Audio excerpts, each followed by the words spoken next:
91.9 Friends tayo. 91.9 Bright FM. 91.9 Bright FM. Friends tayo. DWBL-FM 91.9. Maya paawag po kakaluguran iniing Public Service Advisory ning kakatamong radyo. Ing radyo ning Archdiocese ning San Fernando, Pampanga, DWBL 91.9 Bright FM. Ako po itchinchinugid ing kayong kakaluguran na akayan tabeyo po nganing kaorasan. At atinta mo po nga kayabeng bisita ngeni at pota pong bagya magpakilala la. Pero bayo po yan agkatanda kayo po ban makisan metong. At nung atin kayo pong buring ikutang or i-greet ne po kaya nga kaurasan na iti.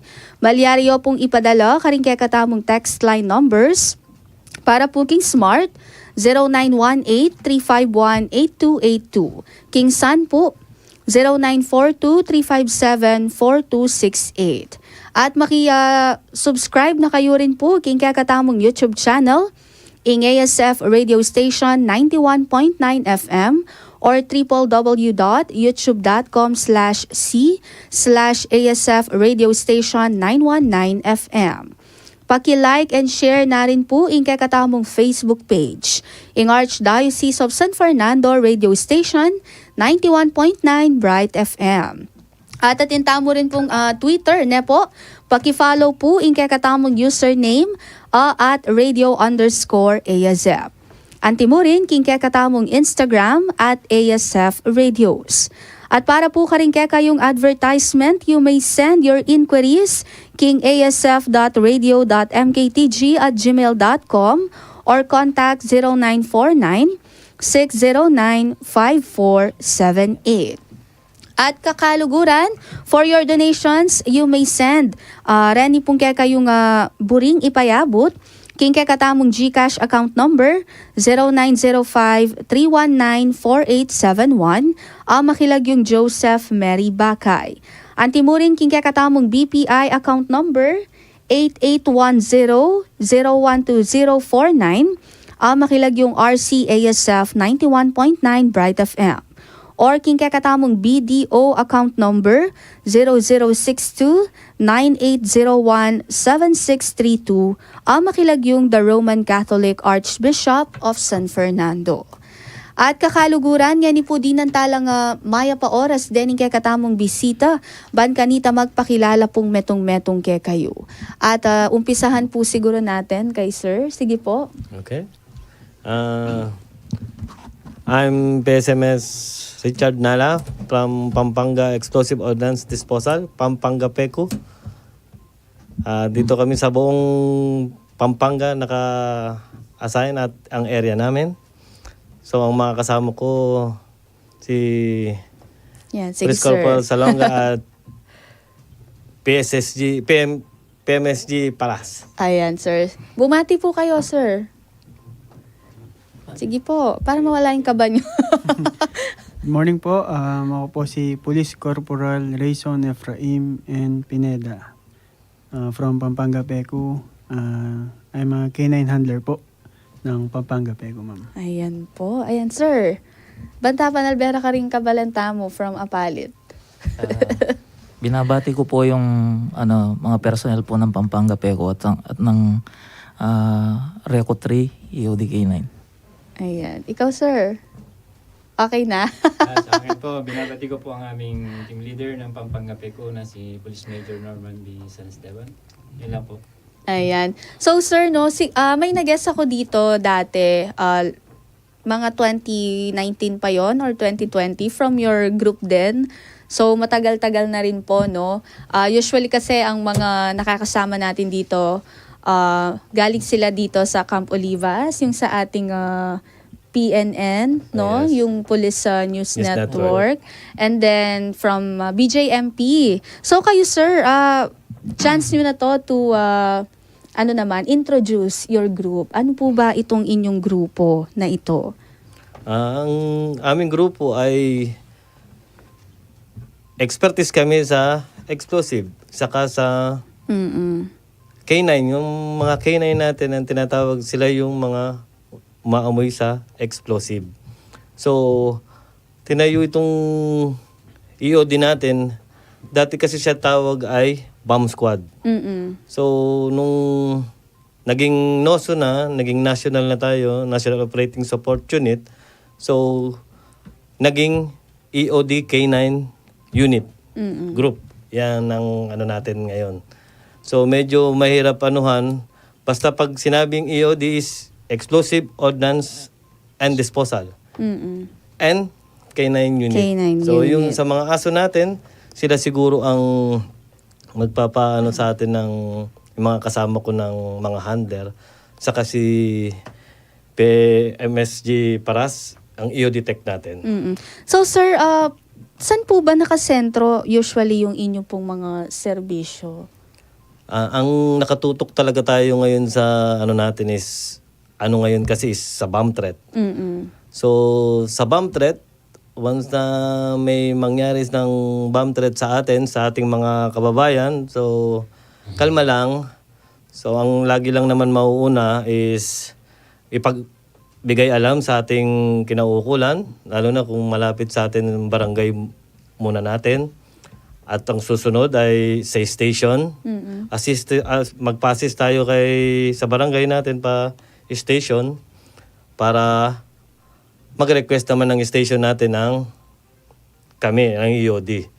So, at ang madalas naman namin ginagawa, madalas nyo kami makikita sa mga maraming tao. Tulad ng terminal natin, sa may intersection, Victory, Genesis, sa may likod ng Robinson, Sa mga malls.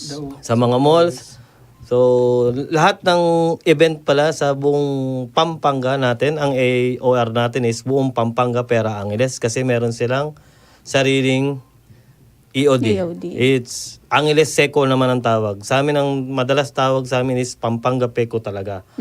So, ang pagpapakilala lang natin is EOD. Ang Peco kasi is provincial.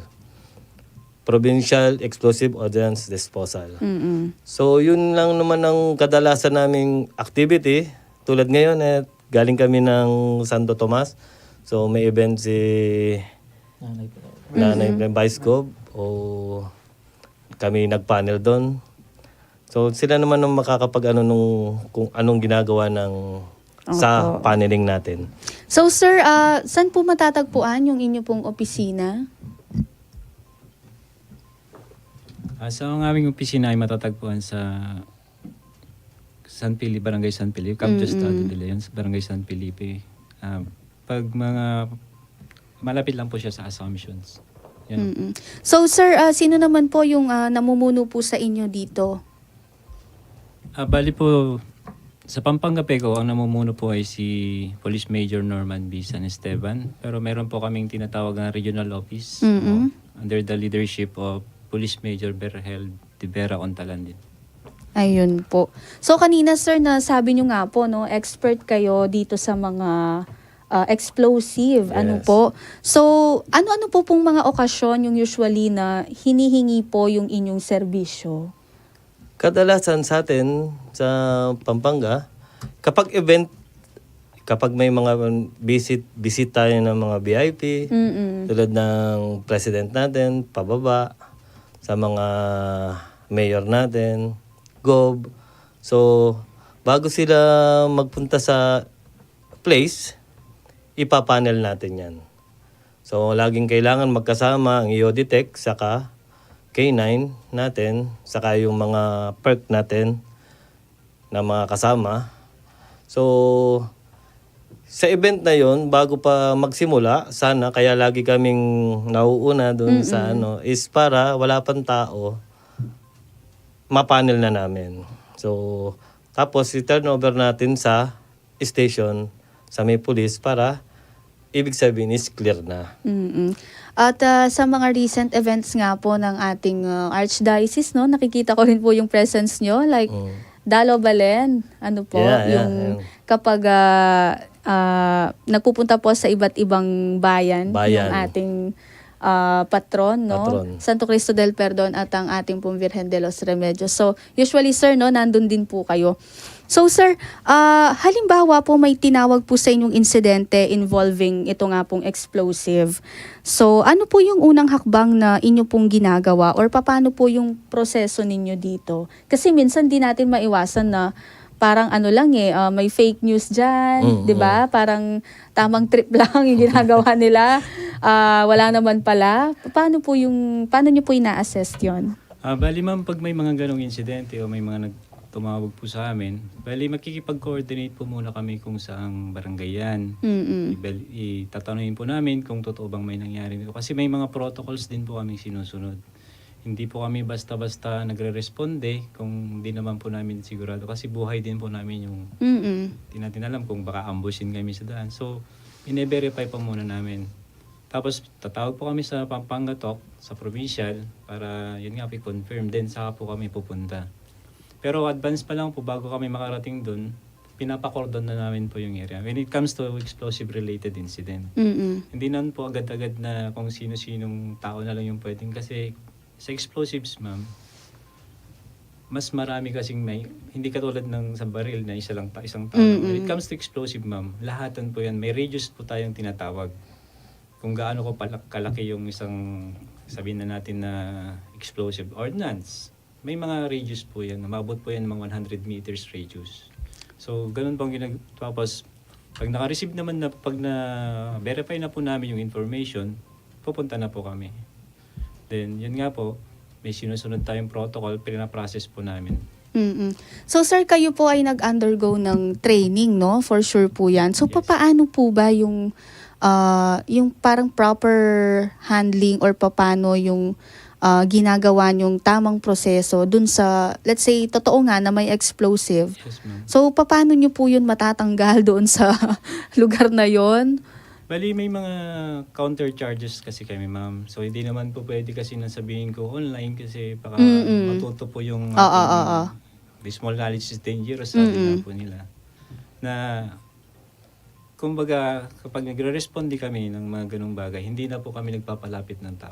Kami lang po kasi kami lang po dapat yung, kapag nagkamali po kasi kami bilang mga EOD, last chance na, isang chance lang po yan. Ano usually sir yung mga explosive na nakikita nyo doon sa isang lugar na tinatawag sa inyo? Kung alam nyo, ma'am, yung mga ginamit ng World War II, mga vintage pa, Yan. tinatawag. Yun po yung mga explosives na kadalasan nakikita natin na binebenta rin. Lalo sa mga nagmamayari po ng junk shop. Kasi may mga, dagdag ko na rin, ma'am, may mga nangyayari po kasi, ma'am, na may nagbenta ng mga vintage, ma'am, dun sa junk shop. Ina-acetylene po nila yon. So, nangyayari, ma'am, sumasabog po yon. May maraming insidente na rin po na kaya, panawagan ko lang po sa ating mga kababayan na in case na makakita po kayo ng mga vintage, ma'am, o mga suspected items, o kahit ano man dyan, huwag na lang po nilang gagalawin. Coordinate na lang po sila sa barangay or sa nearest police station. Di ba usually yung mga vintage bomb na yun, yung mga nahuhukay? Yes, ma'am. Yun po So, yung ginamit. kahit gaano na pala katagal yon, possible pa rin na sumabog Hindi yun. po siya possible, ma'am. O talagang Posible talagang. Oo. Talagang sasabog. sasabog siya. Yes, So, ma'am. ganun katindi yun kahit na ilang taon na yun na nakabaon sa ilalim ng lupa. May mga insidente din, sir, habang hinuhukay nila, dun siya mismong sumasabog, no? Opo, ma'am. May insidente pong ganun kasi sabi ko nga, ma'am, only trained personnel, only trained EOD. Kasi kami lang po yung nag-train para alam namin gawin yung proseso in case na delikado na masyado yung isang item. Kung halimbawa civilian po, hindi po alam yan. So, napakadelikado po sa isang civilian. Napakailaman yung hindi naman yan, wala naman siyang idea kung anong gagawin sa explosion. Meron din po ngayon yung parang ang dami na natututo sila na sila mismo yung gumagawa ng mga explosive na ito, no, sir? So yung mga ganong ginagawa nung mga parang sabihin na natin na mga natututo sa paggawa, gaano ba kalakas yung pwedeng epekto nun kapag sumabog? Depende po sa naipon ng isang tao na explosive at pinagsama-sama po yun. Kung gaano karami po yung explosives na naipon niya, ganun din po yung kalakas, yung magiging effect. Compare po natin sa isang 5-star. Sa isang pirasong 5-star, pwede niya putulin yung isang kamay, daliri mo, di ba? Paano pag iniipon niya po yung malaki? So, yun nga po, panawagan na rin. Oo. Napaka-sensitive po ng tinatawag nilang flash powder. Ang tawag po namin doon is flash powder. Napaka-sensitive po masyado nun. Kunting baga lang po ang pumatak doon sa sa explosive na yun. Posible nang lumiyab o sumabog. Sir, nasabi niyo po na delikado. So, curious lang, saan kaya nila nakukuha yung mga ganung klase ng mga gamit? Alam naman natin na, ayun nga, bawal sila, no? Kasi hindi lahat ng tao pwedeng gamitin yon. May mga tao lang na dapat or talagang meron silang rights para gamitin nga yung mga ganung klase ng bagay. So, paano kaya? Wala po bang restrictions, ganon, or... Dito sa atin, ma'am, sa Pilipinas, alam naman natin na meron tayong lugar na fireworks sa Bukawi. So, meron na ring ibang lugar na So, sa flash powder naman kasi, ma'am, is dito talaga natin halos ginagawa. So, makakabili ka kahit ngayon, kahit hindi panahon ng New Year. So, makakabili tayo ng fireworks. Sa fireworks kasi, yan ang pinaka-main na component ng isang paputok para sumabog. So kaya siguro dun dahil yung iba lang naman ang nililimitahan natin na mga hindi nabibili o kaya bawal, yung illegal, yung mga malalakas. Pero yung maliliit siguro doon naman siguro nila nakukuha yung pinagsasama-sama lang nila. So, ayun lang naman sa atin, yung mga siguro yung mga nagaganon is mga curious lang na mga bata pa natin na so gusto nila is talagang malakas kasi hindi nga sila makabili ng mga malalakas. Commercial. So, panawagan lang din naman sa is meron naman tayong mga restriction dyan na hindi naman pwede bumili ang bata.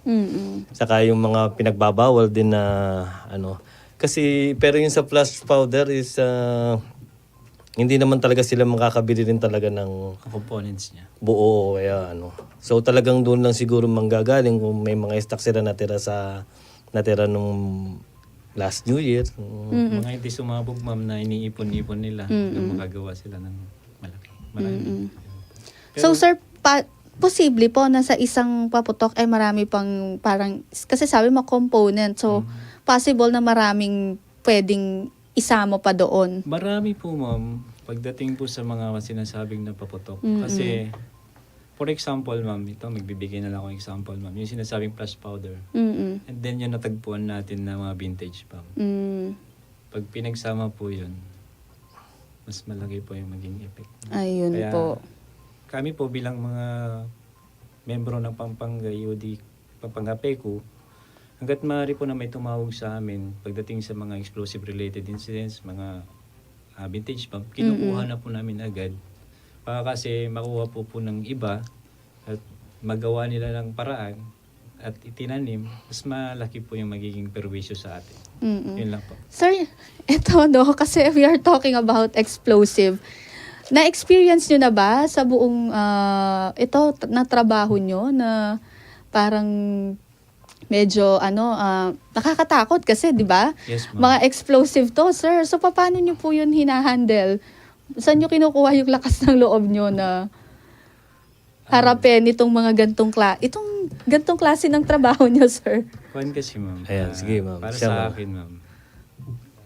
Nanumpa na po ako kasi sa tungkulin ko bilang Oo. isang pulis. Ngayon, gusto ko po yung ganitong trabaho. So, pinasok ko tong ganitong trabaho, nag-EOD ako. Ibig sabihin, ma'am, lakasan na lang ng loob. Lakas ng loob mo. At saka paniniwala sa Panginoon na lang po yung pinangahawa. Tama. So kahit ano pa yung sitwasyon na dumating, insidente, hindi naman po kasi pwede, ma'am, na talikuran namin. Wala pong ibang magsasakripisyo kundi kami, kaysa naman yung ibang tao yung magsakripisyo. Yun lang po, ma'am. Sa akin naman, ma'am, so medyo maganda talaga yung kami kasi yung nag-schooling. Oo. So, sabi nga, kami yung may alam. So, no choice, kaya nga kami naririto. So, sa akin, sa experience ko, kasi wala naman talaga kasi balak ko mag-EOD kumuha ng schooling. So, na-absorb kami dito sa NOSU, kaya nag-EOD na rin. So, sa dati kaming SWAT din, pare-parehas. So, ako, 15 years ako sa SWAT. Isa lang yung sinasabi ko ngayon, yung sinasabi natin delikado dahil explosive. Kung doon dati sa SWAT, ano lang to medyo sa SWAT pwede ka pa umilag sa bala kasi team kayo. Pag pinasok niyo isang bahay, dito ang kalaban mo rito, sarili mo. Kasi once lang na kahit may ginagawa ka lang na katulad nung kukuha kami ng ukso, yung tinatawag na vintage bomb. So, yun is buhay mo na kagad ang nakasalalay. Kasi minsan kapag yung mga ukso natin is sa sobrang tagal na, no expiration kasi ma'am, yung may ko lang ulit, no expiration ng ating mga explosive, ang ating mga vintage bomb. So kapag yan konting galaw mo lang, kaya napukpok, nabagsak, kaya nga yan, bine-baby yan. So doon pa lang, sabi nga, kaya tiwala lang minsan sa Diyos talaga na sa taas na dito ang magkamali ka lang once, sana nga, wag naman. Ayun. So, kailangan talaga dito, sir, yung presence of mind, no? Lalo na mga explosive nga itong mga kinakaharap ninyo, no? Kasi syempre, sa mga napapanood natin, for example, sa mga teleserye na ano ba tawag doon? Yung mga may wire na Yeah, totoo yun ma'am, totoo yun. kinakalikot doon para mapatay yung timer, ganon. So, kailangan talaga siguro doon, sir, no, na lagi kayong alerto, bukas ang inyong pag-iisip. So, kaya lagi namin kasama ma'am ang ating mga K9 handler saka ang ating mga aso. So, ulitin natin dun sa umpisa ng kapag may tumawag na may explosive na is para yung tanong mo kanina nung paano ma-detect kung totoo ba yan o hindi o explosive ba yan o hindi. So, ang unang-una natin na dyan is yung area. Medyo titignan muna natin yung area kasi baka mamaya sa malayo pa lang is meron pang ibang hindi lang dun sa sinabing area. So, ang unang-unang talagang natin dyan, ang pinaka is yung aso natin saka yung handler. Ayan po. So, gumawi naman po tayo dito, no? Kasi parang dalawang grupo kayo, no? Parang 2-in-1 kayo, no? Magkasama lang. Sabi nga kanina, explosive ordnance, disposal at K9 unit. So, sir, itong K9 unit, ano naman to? Bigyan mo naman kami ng idea about dito. Bali kami po ma'am yung kasama po ng mga EOD technician. Pagka po meron pong suspected baggage, kami po yung unang magpapanel po doon o magpapasada. Iano po namin, alamin po namin kung talagang meron po doon sa pamamagitan po ng aso. Yun po. So, sir, ano pong mga klase ng aso usually yung ginagamit dito sa K9? Tulad po nung sa amin yung gamit po namin yung Belgian Malinois. Pero meron pa pong ibang mga klase ng aso tulad po nung Labrador, Golden Retriever, Jack Russell Terrier, yun po. Sir, paano malalaman na itong mga aso na ito, yung mga pwedeng i-train or gamitin dito sa K9 unit? Sa una po ma'am, bali ini-evaluate po muna namin yan kung pwede po namin ipasok po sa training po ng K9. Kasi po kailangan meron na rin pong potential yung aso para magtrabaho. So yung mga binanggit mo, sir, yun lang talaga yung mga aso na pwedeng gamitin sa K9? Meron pa pong iba tulad po nung Beagle ma'am, may gumagamit din po ng Beagle. So papaano? For example, yung ating Aspin, pwede kaya yun? Yung asong Pinoy na tinatawag natin. Ma'am, actually po, yung group natin, sa pagkakaalam ko po, parang sinusubukan po nila yung Aspin. Pero hindi po talaga parang qualified yung Aspin kasi mahina sa pang-amoy. Ayun. hindi rin po basta-basta na pag may Belgian, German Shepherd, ay pwede na. Opo. Pag in-evaluate, ma'am, yung eagerness magtrabaho, ball drive, lakas ng pangatawan, hindi lang po basta-basta na may Belgian ako, pwedeng train yan. Hindi rin po sa ganun, ma'am. Ayun. Nabanggit mo nga kanina, sir, no, nung nagkukwentuhan tayo, usually mga pwede yung mahaba yung ilong na sinasabi mo. Opo, yun po yung ano kasi ma'am kumbaga sa ano, mas malakas po kasi yung pangamoy kaysa sa example po yung Shih Tzu. Shih Tzu, oo. Diba? Yung po kasing Shih Tzu, pango po yun Oo. Cute-cute lang yun, no? Parang sa bahay lang talaga, mga Pang-pet lang po. pang-pet lang yun. So, sir, papaano po yung training na ginagawa nyo po dito sa inyong mga aso? Ano po, pinakauna po ma'am, nung po nag-train po kami ng K9, naghanap po kami ng mga aso. Hindi naman po yung sa isang lugar lang po. Talagang maghahanap po kami kung pwede ba siya. Tapos hindi lang po isang handler po ang nag-evaluate. Marami po yung nag-evaluate na aso kung papasa po yung aso. Pagka po pwede siya, bibilin po namin. Ganun. Pero yung tulad po yun sa amin, bali i-donate po yun yung sa amin.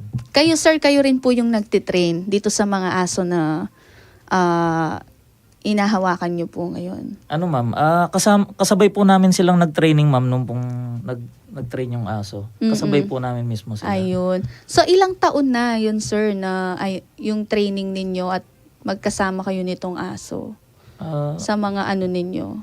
Nag-train po kami ng 6 months. Pero ngayon po magkasama po kami ng aso ko halos 2 years po ma'am. Almost 2 years Ayan. na kami magkasama ng aso. So, nabanggit mo kanina, sir, itong mga aso dito sa EOD, Pampanga EOD, ay donated, no? Ng ating mahal Opo. na governor. Governor Dennis Pineda. Pineda po. Ayun, sir. So, ano kaya yung maipapayo mo, no, sa mga katulad nyo pa na mga police or gusto ring mag-train ng mga gantong klase ng aso para magamit nga like sa pag-secure, no, dito sa mga lugar na mga possible kasi, no, lalo na sa mga big occasions, no, Yes, sir? So, pwede rin kaya ng mga kunwari regular people, mga hindi police na mag-train din ng mga gantong klase ng aso? Meron naman na nakakasama na training na ibang natin. Lalo na yun sa mga mall natin, nakita naman kayo, sinasama sila minsan doon. Pero siyempre, hindi sila ng PNP. So, gagamitin nila is for sa company nila. Private. Yes, ma'am. Actually, yung mga karamihan po na may ganyan, yung mga private na trained dogs, yung mga security agency. Security agency. Like, and then yung MMDA, ma'am, meron din po. Actually po yung mga trained dogs, hindi lang naman explosives, marami po tayo. May search and rescue, narcotics detection dog, tracking dogs, marami pong, yes ma'am. There are different kinds of trainings regarding sa mga aso, ma'am. So, iba-iba yon. Yes, For ma'am. example, yung sa search and rescue, kunwari mga natabunan sa Yes, ma'am. landslide, Mga- gumuho. Yes, ma'am. Iba. Search and rescue sila, ma'am. Bali yung sa amin ma'am, nakafocus po yung mga aso namin sa mga Explosives. lang po. So, ayun. So, iba't ibang klase ng training din pala, no, ang ibinibigay sa mga aso to. Depende kung Saan sila, Saan sila gagamitin, ma'am? gagamitin. May narcotics din tayo, ma'am, regarding sa drugs, sa mga Yes. airport, ports, bus terminals. Ayun. Kayo, sir, papaano nyo po na-enjoy itong trabaho nyo na ito? Ilang taon na po kayo dito sa gantong klase ng trabaho? Actually, ma'am, ako hindi talaga pet lover eh. Oo. Pero nung andun ako sa sitwasyon, parang yung bonding namin ng aso, na-develop na kaya ganun na kami napamahala. Sila na. Actually kami na, ma'am. Habang okay siya sa trabaho, ma'am, kaming dalawa pa rin. Oo. Napamahal na rin kami. Tsaka yung aso kasi, ma'am, hindi rin pwedeng pabayaan eh. Mahalaga yung ginagampanan niyang trabaho sa ating lipunan, ma'am. Kaya as much as possible, alagaan talaga. Oo. Ito, si Kabalen ko. Kabalen. Ano po ma'am, bali 4 years na po ako dito sa Pampanga EOD K9. Yung pong aso ko kasi nakasama ko po yan simula sa pagte-train. Sabay po kami nag-training. Hanggang ngayon po kami po yung magkasama. Ginagamit po namin sila. Kumbaga nagtitiwala din po kami sa aso namin. Siyempre, siya po yung umaamoy, siya po yung magbibigay ng senyales sa amin kung positive o negative po. Yun po. Tapos, siyempre, nagpapasalamat din po kami sa governor namin dahil siya po yung nagbigay po ng mga asong ginagamit namin kaysa sa bumili pa po kami ng sarili namin. Oo. Yun sir, for example, merong na-detect no na positive nga na may explosive. So paano yung gagawin ng aso nun? Tatahol, ganun. Ano po, Paano yung ma'am? mga signs na binibigay Iba-iba niya? po kasi yung ma'am, yung signs po ng aso pagka nakaka-detect po sila. Yung pong tinatawag nila kasing change of behavior, ma'am. May iba pong aso na pagka nakaamoy po, uupo. Yung iba naman po dumadapa, gano'n. No? Kaya, titingnan niya yung amo niya, gano'n. Iwawagwag niya yung buntot niya, Buntot gano'n, ma'am. niya. Tatahol. Iba-iba po yung change of behavior ng aso. Oo. Pero kadalasan, Upo. Kadalasan po kasi sa amin, upo. Kasi pag sa mga explosives, ma'am, sa mga bags, luggage, bawal nilang may Bawal po na may scratch, scratch. madunggol. Ba yun yung mag-trigger para sumabog. Kaya pag nakamoy po ng explosive, uupo yung sa amin. Depende na lang sa trainer. Halimbawa sa drugs, tatahol, scratch niya Scratch pag nila. positive. Pero sa amin, ma'am, bawal na bawal po. Baka si sumabog, wala na.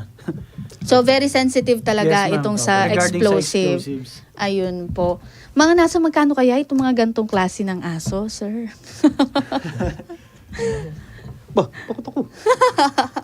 Pero expensive, no? Expensive Siguro. siya. pagkain Mahal pa lang, po. ma'am, eh. Oo. Mahal, ma'am. Mahal po. Kaya nagpapasalamat din po kami ulit kaya sa ating butihin na Governor Dennis Delta Pineda sa walang sawang suporta, ma'am. Opo, Ayun. hanggang ngayon po, sinusuportahan Hanggang ngayon po, pa rin ang- Hindi lang po sinusuportahan natatapos kami. yan, ma'am, sa pagdodonate ni Yes, Go, ma'am. pati po sa maintenance. Yes. Maintenance po. Hindi lang po. Hanggat buhay po yung aso at nagpapangsyon siya bilang isang canine. May napapanood ako, sir, pag medyo, for example, namatay yung aso, binibigyan din sila ng Parangal. parangal. Opo. Oo. Retirement. Ma'am, pag ganyan, ganun, pwede ka pong umaten.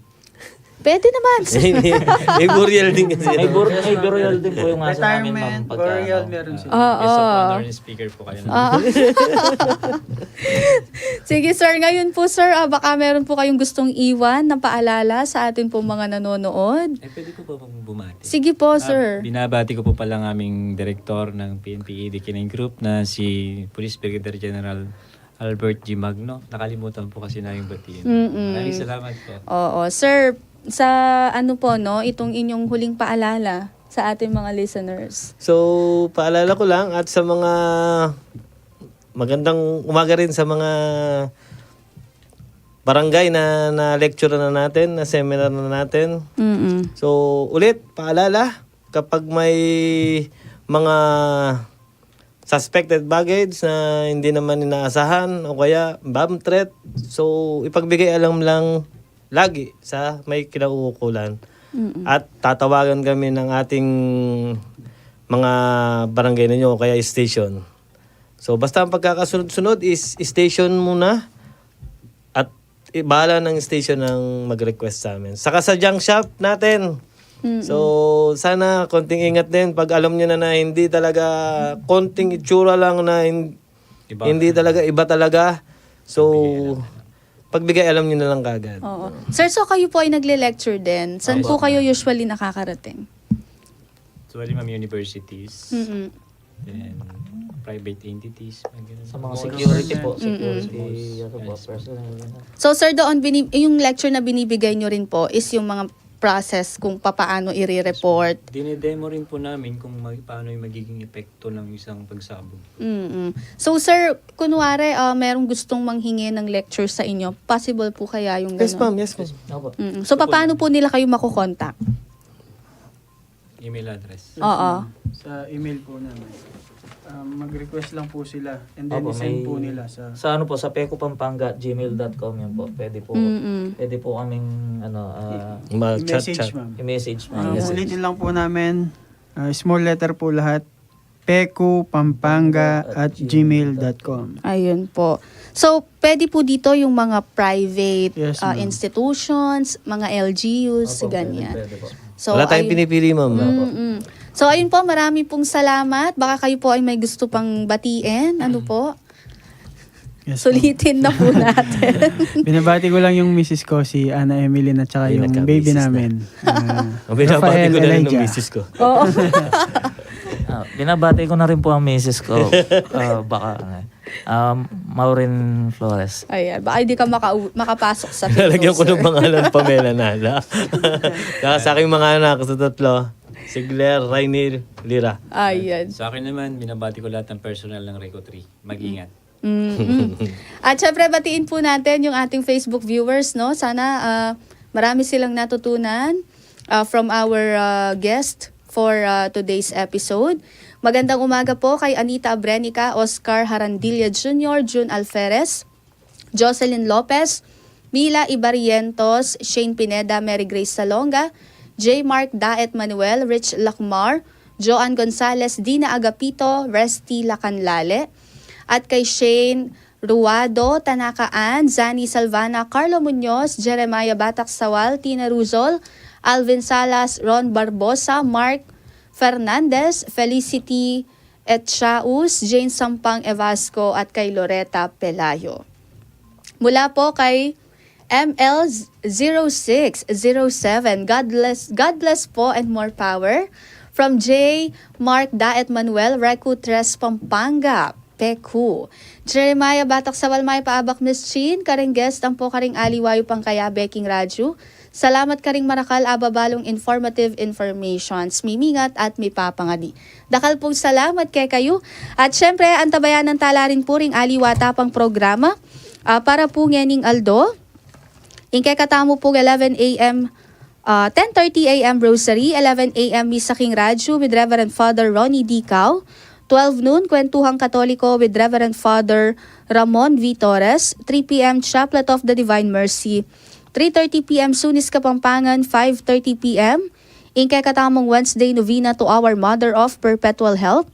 6 p.m. Barkadahan kay Kristo. At bukas po, ingkay katamong 8:30 a.m. Kasangga at Kalusugan. 9 a.m. Kaya Mo To, 11 a.m. Misa King Radio with Reverend Father Robert D. Feliciano.